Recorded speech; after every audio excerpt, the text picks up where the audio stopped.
কি হলো বলো তো রুহুল ভাই, এখনো তো ট্রেন আসলো না। তাই তো দেখছি, আজ মনে হয় ট্রেন আসতে দেরি আছে বুঝলি।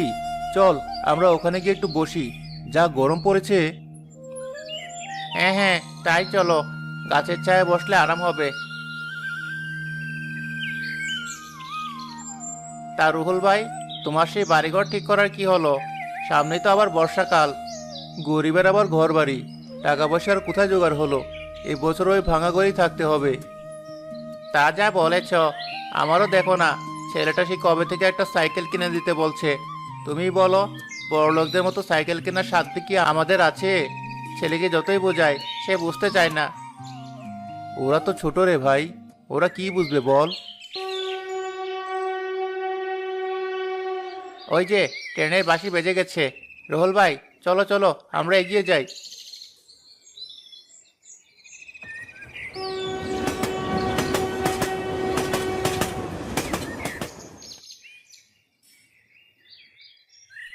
বাবা, নানু বাড়ি যেতে আর কতক্ষণ লাগবে? এই তো মা, আর দুটো স্টপেজ পরেই নামবো, তুমি সাবধানে বসে থাকো। ধুর, এই ট্রেন জার্নি আমার মোটেও ভালো লাগে না। টাকা দিয়ে কেবিন ভাড়া করেও শান্তি নেই, চারিদিকে শুধু নোংরা আর নোংরা। এটুকুতে এত সমস্যা? কত করে বললাম গাড়িটা নিয়ে আসি, কে শোনে কার কথা। আরে বাবা, গাড়ি তো আনতেই চেয়েছিলাম, হঠাৎ এই সময় ড্রাইভার অসুস্থ হবে কে জানতো বলো তো। সব ধান্দা, সব গরিবদের ধান্দা। এতটা পথ আসতে হবে বুঝে অসুস্থতার ভান ধরেছে। আরে না না, ও সত্যি অসুস্থ। একটি জরুরি ঘোষণা। যান্ত্রিক ত্রুটিজনিত কারণে ট্রেনটির শেষ গন্তব্য এখানেই। আজ আর ট্রেনটি অন্য কোথাও যাত্রা করতে পারবে না। সকলকে এখানে নেমে যেতে হবে। সকলের এই আকস্মিক সমস্যার জন্য ট্রেন কর্তৃপক্ষ আন্তরিকভাবে দুঃখিত। এবার কি হবে? এই ধীরে গ্রামে কোথায় যাব আমরা? এই যা, এমন বিপদে পড়বো কে জানতো। ট্রেন থেকে তো নামো, তারপর না হয় একটা ব্যবস্থা হবে। বাবা, তাহলে কি আজ আমরা নানু বাড়িতে যাব না? দেখি মা, কোনো ব্যবস্থা করতে পারি কিনা।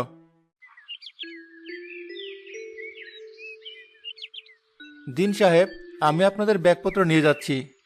আরে আস্তে আস্তে, তুই তো দেখছি গায়ের ভেতরে চলে আসছিস। তাজা বলেছ, গা থেকে কেমন বিশ্রী গন্ধ আসছে। যাকগে, এই ধর, মেন রোড অব্দি নিয়ে চল। আচ্ছা সাহেব, চলুন।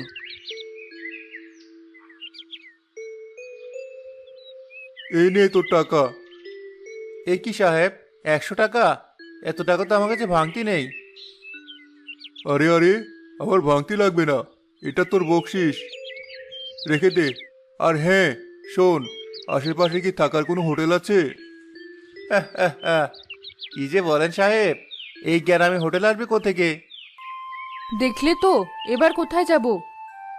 আহা থামো, গাড়ি ঘোড়া কিছু পাওয়া যাবে রাজানগর যাওয়ার জন্য? না সাহেব, এই গ্রামে এই একটা ট্রেন আর ভ্যান গাড়ি ছাড়া তো কিছুই চলে না, আর অত দূরে তো ভ্যান গাড়ি যাবেও না। আচ্ছা, ঝামেলায় পড়া গেল তো। ট্রেন তো আবার কাল সকালে, এতটা সময় কোথায় যাই? সাহেব, আপনি আমায় এতগুলো টাকা দিলেন, অভয় দিলে আমি একটা কথা বলতাম। তুই আবার কি বলবি? আচ্ছা বল শুনি।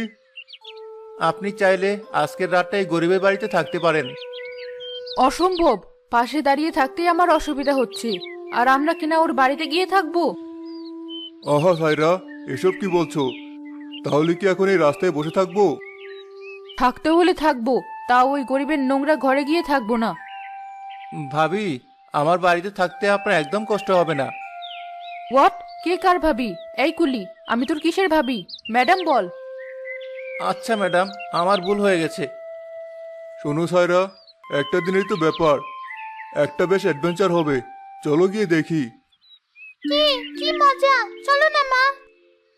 কিন্তু আর কিন্তু কিন্তু করো না। এই যে কুলি, তাহলে চল, কোথায় তোদের বাড়ি?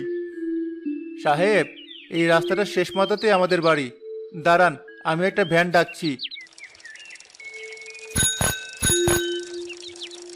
এই ভ্যানওয়ালা ভাই, এদিকে একটু আসো দেখি। কি হলো রাহুল ভাই, ডাকলে যে? তুমি তো হেঁটেই যাও এদিক ওদিক।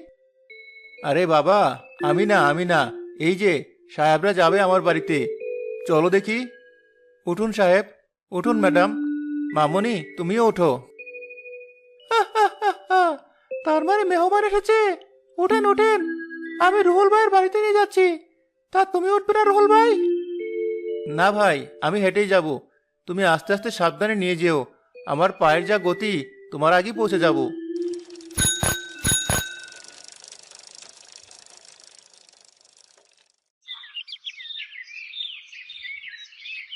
মিনা, কোথায় গেলে? দূর বাবা, কাজের সময় কাউকে পাওয়া যায় না। হয়েছেটা কি? এমন ষাঁড়ের মতো চেঁচাচ্ছ কেন? আরে বাবা, বাইরে তো আসবে। বাড়িতে মেহমান আসছে, তাও যে সে মেহমান না, একেবারে নামি দামি মেহমান। সে কি? তোমার বংশের কোনো মেহমানই তো আজ অব্দি তাদের চেহারা দেখালো না, তা আজ আবার কারা আসছে? Wow, what a nice place! চারপাশে কি সুন্দর কাজ! নাইস না ছাতা? তুমি এখনো রাগ করে আছো? আমারও কিন্তু বেশ লাগছে। ভ্যানে আসতে আমার কিন্তু মন্দ লাগছিল না।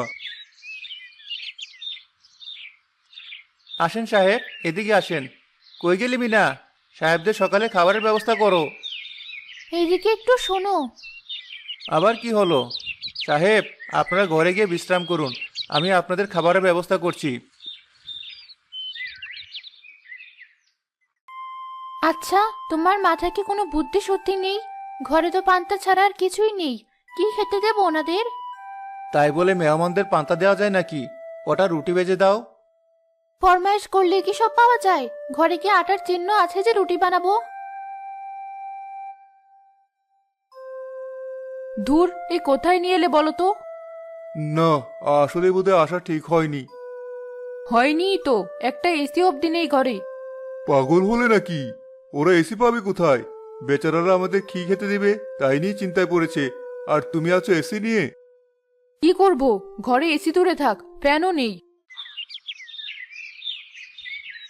সাহেব, আপনাদের মনে হয় ঘরে খুব কষ্ট হচ্ছে। বাইরে গাছতলায় বসলে খুব হাওয়া পাবেন। চলেন, আমি নিয়ে যাচ্ছি। আহা, তোকে অত চিন্তা করতে হবে না। এই ধর টাকা, হোটেল থেকে আমাদের জন্য পরোটা নিয়ে আয়। কি যে বলেন সাহেব, এই গরিবের গ্রামে হোটেল থেকে কে খাবার কিনে খাবে যে হোটেল আসবে এখানে? খাবারের হোটেলও নেই? ম্যাডাম, কিছু না মনে করলে ঘরে পান্তা আছে, সেই দিয়ে না হয়। কি? পান্তা? হোয়াট ইজ পান্তা বাবা? Water soaked rice. আমি তো ওটাই খাবো। যাও নিয়ে এসো। দেখবে মা, খুব স্বাদ। এই গরমে পেটে গেলে একেবারে দিল কলিজা ঠান্ডা হয়ে যাবে। চলেন সাহেব, বাইরে গাছতলায় বসে খাবেন, ওখানেই ব্যবস্থা করেছি। তাহলে বেশ আরাম লাগবে। বেশ, চলো তাহলে।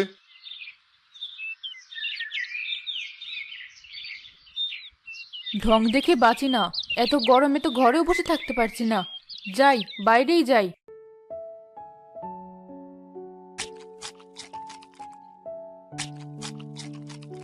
কিরে ঐশী, কেমন লাগছে ওয়াটার সোকড রাইস? না বাবা, এটা হলো পান্তা। সত্যি খুব স্বাদ। অথচ মা আমাকে একদিনও করে খাওয়ায়নি। এই চুপ কর।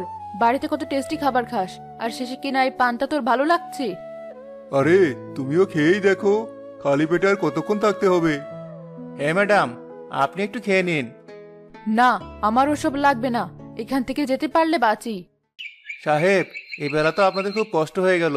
তবে ওই যে দূরে দেখছেন পুকুর, ওখান থেকে এখন তাজা মাছ ধরবো, খেয়ে দেখবেন কি স্বাদ। সে কি, তুমি আজ কাজে যাবে না? আরে ধুর, কাজ তো রোজই করি।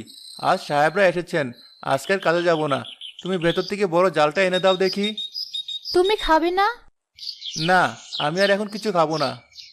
এই যা, তোদের খাবার তো আমরা খেয়ে নিলাম, তোরা কি এখন না খেয়ে থাকবি?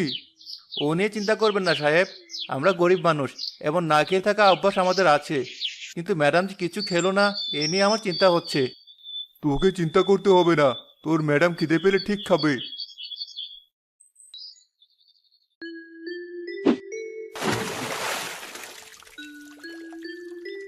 কি হলো কলি চাচা, মাছ পেলে? না মাজান, কেবলই তো জাল ফেলছি, দেখবে মাছ কেমন লাফিয়ে ওঠে।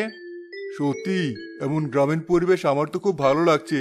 তোর নামটাই তো জানা হলো না, কি নাম তোর? সাহেব, গরিবের আবার নাম দিয়ে কি হবে? লোকে তো কুলি বলেই ডাকে। তবে আমার আব্বার নাম রেখেছিল রুহুল। তা রুহুল, বসি টসি কিছু নেই? আগে বলবেন তো সাহেব, আপনারও মাছ ধরতে ইচ্ছে করছে? দাঁড়ান, আমি এক্ষুনি বসিয়ে এনে দিচ্ছি। তবে জালটা দিয়ে একটু খেয়াল রাখবেন।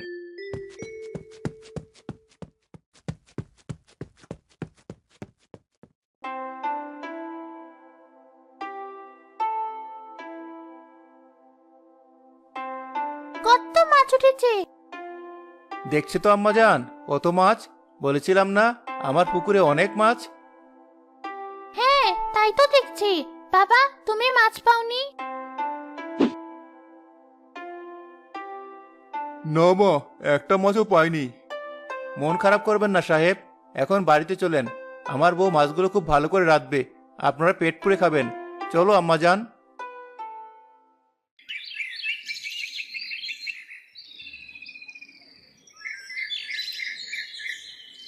ধুর, তখন না খেয়ে থাকাটা একদম ঠিক হয়নি। এখন খিদেতে পেটটাও ব্যথা করছে। কি যে করি! ম্যাডাম, এই ধরুন, আপনার জন্য খেজুর গুড়ের পাটালি আর মুড়ি এনেছি। আপনি তো তখন কিছু খাননি। আপনার নিশ্চয়ই খুব খিদে লেগেছে। না না, আমার লাগবে না। যা রান্না কর গিয়ে। বাপ মেয়ে কোথায় যে গেছে, এদের তো কোনো চিন্তা নেই। সব জন্য আমার মাথাটাই ভর করেছে। চিন্তা করবেন না ম্যাডাম, একটা রাতেরই তো ব্যাপার। আর হ্যাঁ, খাবারের ওপর রাগ করবেন না। আমি যাচ্ছি, খাবারটা খেয়ে নেবেন।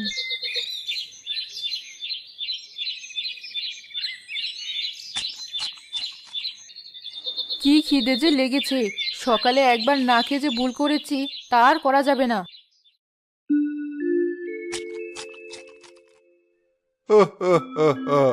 দেখ ঐশী, বাঘের খিদে পেলে সে ঘাসও খায়। হ্যাঁ হ্যাঁ, হাসবেই তো। আমাকে এই ধ্যার ধারে গোবিন্দপুরে এনে তোমার শান্তি হয়েছে, তুমি তো হাসবেই। শোনো সায়রা, তুমি কিন্তু শুধু শুধু রাগ করছো। তাছাড়া আমরা তো আর শখ করে এখানে আসিনি। কিন্তু যাই বলো, আমার এখানে ভালোই লাগছে। আমারও তো খুব ভালো লাগছে। শহরের ধুলোবালি আর পলিউশন থেকে বাঁচা গেল। দেখো সায়রা, দেখো, তোমার মাথায় যে বুদ্ধি নেই, আমার মেয়ের মাথায় কিন্তু ঠিকই আছে। সুযোগ যখন পেয়েছো তুমি তো কথা শোনাবেই। কোনো রকমের রাতটা পার হলে বাঁচি।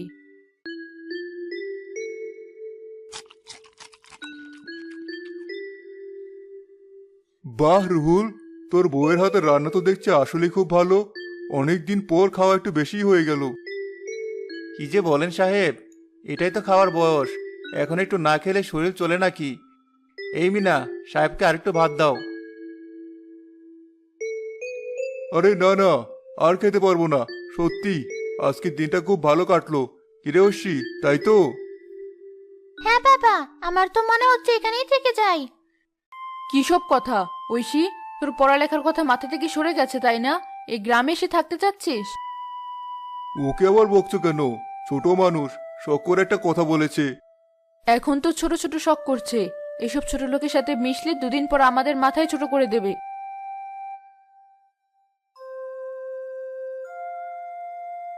দেখো সায়রা, কোথায় কি বলতে হয় তুমি মনে হয় সেই শিক্ষাটা পাওনি। আজকের দিনে ওরা আমাদেরকে আশ্রয় দিয়েছে, না হলে ভাবো একবার আমরা কোথায় যেতাম। বুঝলাম, তার জন্য কিছু টাকা দিয়ে দাও, তাই বলে মাথায় তুলে নাচবে নাকি? না ম্যাডাম, আমাদেরকে টাকাও দিতে হবে না, আর আমাদেরকে মাথায় তুলেও নাচতে হবে না। গরিব হলে কি হবে, আমরা বেশ সুখেই আছি।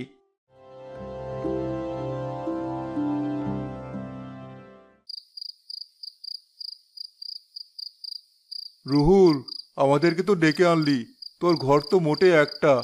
এখন আমরা এখানে থাকলে তোরা কোথায় থাকবি? কি যে বলেন সাহেব, আপনারা আমার বাড়িতে এসেছেন, সেই তো অনেক। তাছাড়া বারান্দা তো আছে, আমি আর মিনা ওখানে গিয়ে শুয়ে পড়বো।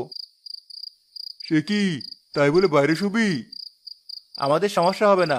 নিন সাহেব, এবার ঘুমিয়ে পড়ুন।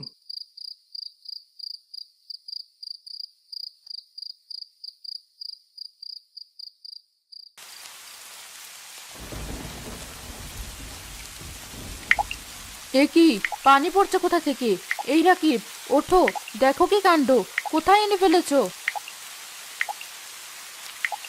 মনে হচ্ছে বাইরে বৃষ্টি হচ্ছে, আর ঘরটা ভাঙা, তাই পানি ভেতরে আসছে। বাবা, লাগছে, ঘুমাবো কি করে? সাহেব দরজা খুলুন। ওই যে যাও, দরজা খোলো। আর ভালো লাগে না।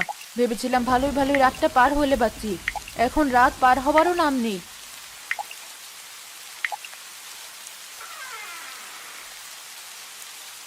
কিরে রুহুল, ঘরের চাল দিয়ে তো পানি পড়ছে, এখানে ঘুমাবো কি করে? হ্যাঁ সাহেব, সেই জন্যই তো আসলাম। আপনাদের ভারী কষ্ট হয়ে গেল। গরিবের ঘর বুঝেনি তো। তা রাতটা ভিজে কাটাবো নাকি? না না ম্যাডাম, আমরা এখনই ব্যবস্থা করে দিচ্ছি।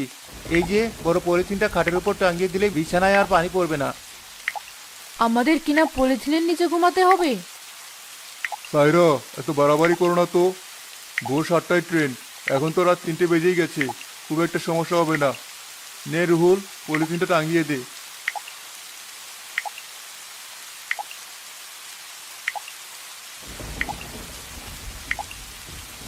কোন কপালে যে এখানে এসে পড়েছিলাম, আর ভালো লাগে না। এভাবে বলছো কেন মা? ফুলি চাচা তো খুব ভালো, তাদের একটা মাত্র ঘর, অথচ আমাদেরকে এখানে শুতে দিয়ে নিজেরা বাইরে শুয়েছে। আমাদের জন্য পলিথিন বেঁধে দিল, অথচ নিজেরা ঠিকই বাইরে শুয়ে আছি। তুই চুপ কর, ছোট মুখে বড় বড় কথা। ছোট মুখেও তো ভালো কথাই বলেছে, কথা না বাড়িয়ে ঘুমিয়ে পড়ো।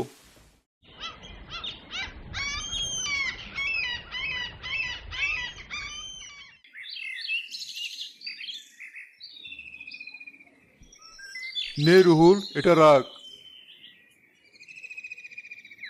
ছি ছি সাহেব, আপনি আমাকে টাকা দিচ্ছেন কেন? সে কি, তোরা একদিনে আমাদের জন্য কত কষ্ট করলি, সেই হিসেবে এত সামান্য টাকা। তাছাড়া হোটেলে থাকতে গেলেও তো আমাদের টাকা লাগতো, তাই না? না না সাহেব, এটা তো কোনো হোটেল না। তাছাড়া আপনারা আমার মেহমান, মেহমানের থেকে আমি টাকা নিতে পারবো না। ওই তো ভ্যান চলে এসেছে, চলুন সাহেব, না হলে আবার দেরি হয়ে যাবে। চাচি, ভালো থেকো, আমরা আসি। আচ্ছা মা, মন চাইলে এই গরিবের ঘরে আবার এসো।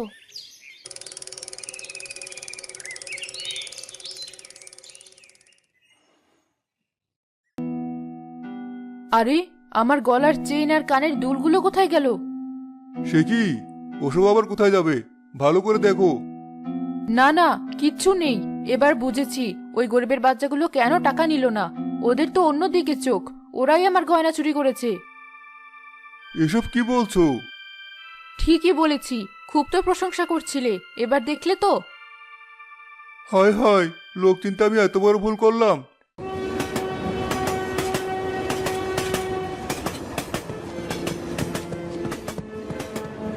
এ কি, তুমি এখানে কি করছো?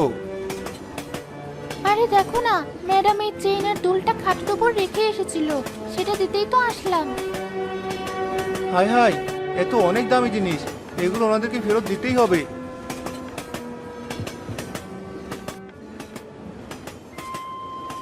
ওই তো চোরটা, এত সাহস, এত কিছু করার পর আবার আমাদের সামনে এসেছে। আহা, চুপ করো। কিরে রুহুল, চলন্ত গাড়িতে উঠে পড়লি যে? না না ম্যাডাম, আমরা চোর নই, তাই তো চলন্ত ট্রেনে উঠে পড়েছি। এই যে আপনার চেন আর দুলটা আপনি ফেলে এসেছিলেন, সেটা দিতে এসেছি। এই তো আমার চেইন আর দুল। ও, এবার মনে পড়েছে, আমি রাতে ঘুমানোর সময় এগুলো খুলে খাটের উপর রেখেছিলাম। ছি ছি ছাইরা, নিজের বলে হারিয়ে তুমি অন্যদের দোষ দিয়েছো। আর দেখো, ওরাই কিনা তোমার জিনিস ফিরিয়ে দিতে এত কষ্ট করে এখানে এসেছে। সত্যি আমারই ভুল, আমায় ক্ষমা করে দিও রুহুল ভাই। তোমাদের ছোট করতে গিয়ে আমি নিজেই নিজের ছোট মনের পরিচয় দিয়েছি, কিন্তু তোমরা বুঝিয়ে দিয়েছো তোমাদের মন কত বড়। না না ম্যাডাম, এভাবে বলবেন না। আপনি নিজের ভুল বুঝে আমাকে ভাই বলে ডেকেছেন, আমি এতেই খুশি।